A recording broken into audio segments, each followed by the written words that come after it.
innaga waxay isaga kaaya khaldan sheekh amarsiin iyo communication. wariyaa maxaad cuntada cuni weyde, dhaxanta ka soo xiro, homeworkaaga samee, walaasha maxaad u dishay. communication ma ah, amarsiin wey. communicationku niqaashku qur-aankuna na amrayo diin ahaan xalkaynu ku dari doonaa waxa weeyaan aabe soo fadhiiso, ii waran noloshaada maxaa ku soo kordhay. ma ogtahay aabe inay jiraan dad lunsan oo aaminsan faarax inuu faaraxa guursan karo, xaliimana xaliima guursan karto.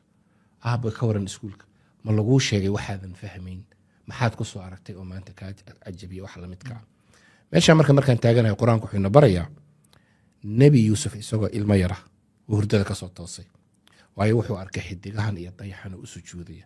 ilmahani marka wuu yaabay, saaxiibkii uma tegin, walaalkii uma tegin, dariskan uma tegin, yuu tegay aabihii. yaa abati inii ra'aytu 11 kawkaba washamsa walqamar ra'aytum li saajidiin. aabe xalay waxaasan koryooday. aabihina waa ka odhanaya aabe riyooyinka caynkaasa walaalaha u sheegin, waayo hinaasuhu adiga walaalada isu kindiri kara. wuxuu barayaa dabciga basharka, wuxuu barayaa khatarta shaydaanka, wuxuu barayaa bini aadamku qaabka u noolaado. innaga marka qur-aanku wuxuu ina baray ilmo yaroo hurdo ka soo kaco nebi ah, aabihii wala sheekaystay. nebi markaa aabbo oo nebi ibraahiman wuxuu ku riyooday isagoo wiilkiisa xagga mindida ka saaray, soo maa cid kale ma sheegin. aabe xalay waxaasan ku riyooday. ilmihii muxuu ku jawaabay, yaa aba tifcal maa tu'mar satajidunii in shaa allahu min asaabiriin. wuxuu yidhi aabe wixii lagu amray samey, waan kugu garab taaganahay. meesha waxay yidhahdaan culimmadu, ilmaha haddaad ula hadasho sida qof weyn wuxuu kugu jawaabaa una dhaqmaa sida qof weyn. ka waran aniga adigu kuwaanu dhalay haddaan nuraan war xalay waxaan ku riyoodaa inuu mindi ku saar, maxay sameyn lahaa? naan bay wici lahaye, odaygan waalan iga qabtay odhan lahaye.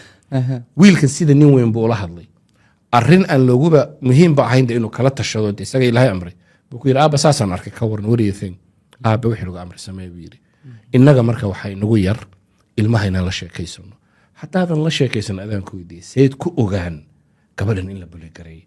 haddaadan hooyadu aanay caadada kala hadal gabadha, hooyo annaga xilligaasi nagu iman jirtay, waa shay dabciya, waa say saasa, salaad laguma le, haddaynan uga sheekayn gabadhan waxa ku dhaco dhici. marka innaga dhaqankeena saas ah. insha allahu xalaqaadka waajibka waalidka saaran baynu kaga hadli doonaa communicationku wuxuu yahay iyo dhammaan waxaasoo dhan. laakiin runtii waxaan kusoo gabagabeynayaa qodobka isaga. innaga waxay naga hortaagan koo waxaan idhi qaabkan u nool lahay ma nihin qaab faamilku sheekaysto, ee waa qaab aabbuhu uu maqaaxida ka soo sheekeeyo. hooyaduna guriga waynu garanaynaa iyadoo saqaf degan bay sakada banaanka dumarka la sheekaysan jirta, caruur la sheekaystaa ma jirin. iyo qodobka labaadoo ah in amarsiinta ah, fadhiiso, wax cun, dhaxanta ka soo xiro, walaasha maxaa u dishay, homeworka samee, taasaan u haysanaa. aabbaha laakiin intuu soo fadhiisto yidhahda siduu qur-aanku amray, ii waran noloshaada maxaa ku cusub, way nagu yaryahay. marka inahaasaa waxay runtii tusaale ka yihiin. annagoon mar walba ummadda wada jamcinayno, runtii aan isleeyahay hadda mujtamacaynu aad buu soo bedelay in uunan jirin wax communication. ilmahana marka qodobkan waa muhiim.